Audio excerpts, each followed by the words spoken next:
Hello guys, welcome back to the channel. In today's video, I'm going to show you how to get this Four Space Buns hairstyle in Heartopia.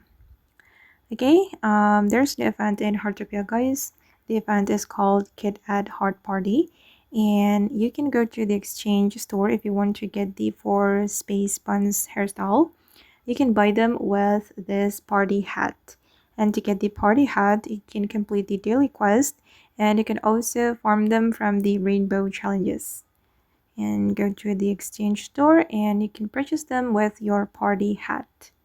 Okay, and it costs 130 party hats. So make sure that you have the party hats before you purchase them. And here you can also buy the other items, guys. For example, this cute plushie, I don't know, and this loved cherry hat, and so on. Okay guys, and that's how you can get the Four Space Buns hairstyle in Heartopia latest update. I hope this video will be useful for you. Thank you so much for watching, and bye.